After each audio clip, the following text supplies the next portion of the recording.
not only, we have also done a lot of training. We've trained over 81,000 teachers. Okay. We've provided enabling environment for the students. We have provided what we call Educate a Rural Child, where over 70,000 students or pupils have benefited through free books, free school uniforms, sandals. The physically challenged as well have been helped. Would you say that the quality of the students, the quality of learning which these children receive has resulted in quality students graduating from your schools? I think it has improved substantially. You could see this one. We ensured that we had an arrangement with University of Ibadan, for instance, where they even monitor the teachers. We have trained the teachers, and the students themselves have benefited. We've given them vocational training. During vacations, we've trained many students. For the first time, we are providing vocational training. We also believe most of the students who graduate today, either through the tertiary institutions, many of them are unable to get jobs because they are not qualified to get jobs. Many do not even know and have access to ICT. Okay. We've introduced ICT by giving many teachers computers to train the students and so on. You said many of the students graduating are not qualified. Is it not a product of the teaching, the quality of teaching they get? There's also a quality of the infrastructure available. It's a quality of exposure. For instance, if today, the illiterates of today are not those who cannot read and write. They are those who cannot use ICT. We believe that exposure to such will improve the quality. The environment within which they learn is also essential. But fundamentally for me, I'm concentrating more on the teachers.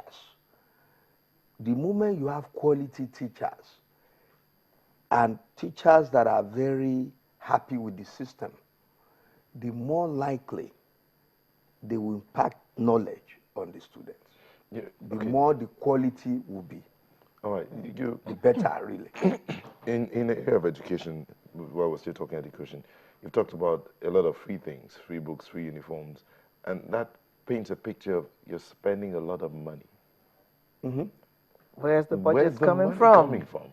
I mean, are you borrowing, or is it IGL? Because you also talked about dwindling allocation. In fact, Oyo State is one of the few states that is yet to take bond from the capital market.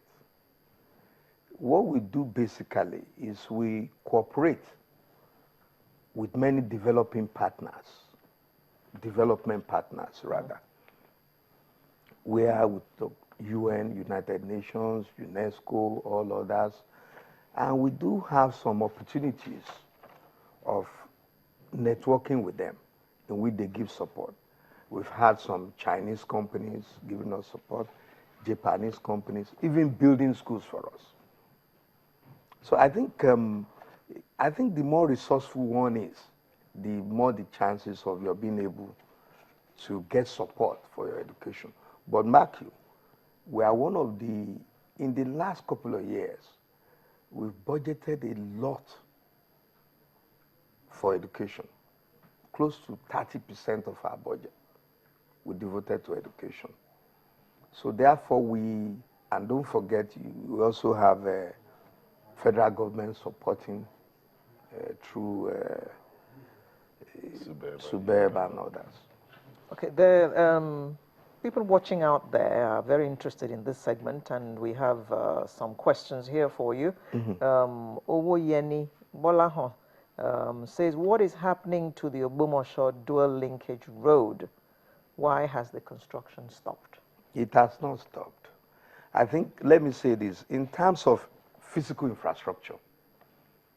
Our government is first, comparatively speaking, to the last 8 years. We are the first government to construct dualized roads into major cities in Oyo State, i.e., all the entries into the major cities. When you are coming from Lagos, going through Challenge, we had the dualized roads. That is in Ibadan. You go to Oyo, for the first time, the roads in Oyo are being dualized. You go to Ogbomoso, for the first time, the entry into Ogbomoso being dualized. You go to Okeogun, the entry into Iseyin is being dualized. Now, coming to the question of Ogbomoso, we constructed the road, we dualized the road, but it's a township road.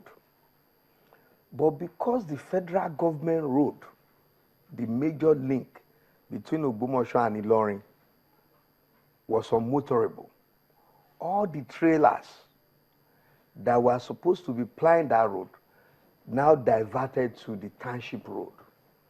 And of course, when you are doing township road and you did not prepare for trailers of that magnitude passing through the roads, and then they collapse the road in certain section of Ogbomoso road. And since then, we've been trying to repair. And our contractors are already, we've completed the meme, we've completed the, if you like, the discussion with the contractors. And the work has slowed down, but not abandoned. But I can assure you to be completed before the end of our first time. Okay. Fonsky says, why have pensioners not been paid for almost 2 years? 2 years. We met it on ground, not 2 years. Pensioners have not been paid for many years before we came in. But let me say this. When we came in, we found out that pensioners' fund had been stolen. Almost 6 billion naira was stolen, and we were not able to pay pensioners. But we held discussions with pensioners, and we restructured the payment, and gradually now we are redeeming them. 2, we are the first government to implement the pensioners' increase by 142%. So that skyrocketed the price, the cost to the government. And to date, we spent close to 5 billion in trying to pay back pensioners' fund. So pensioners, we've been paying salaries. We are one of the few states that has paid salaries to date. And pensioners' fund, we've rescheduled their payment. And we've held discussions, and some are being paid. In fact, most of the pensioners have been paid, except for gratuity. And some are standing of those money that they stole. So teachers' entitlements are not up to date? No, teachers have been paid. We paid teachers before anybody. Okay. We paid Well, teachers I suppose, before anybody. You have answered Fatai Giwa's question. The governor has talked only about Ibadan. What has he done about the other regions of Oyo State? Oh, we've done many things. I suppose that you answered that when you spoke about Oyo and yes. Ogbomoso. In fact, Okeogun area, for instance, in Iseyin, we built the best NYSC camp in Nigeria for them. And the NYSC directorate even commended us for this. So we did that for them. We've dualized all the roads. And Ibadan, don't forget, is the capital city. The question that some people will be asking is, all these things you're doing, is it based on what the people told you they needed, or what you think the people need? I think basically what is governance, what is management. you listen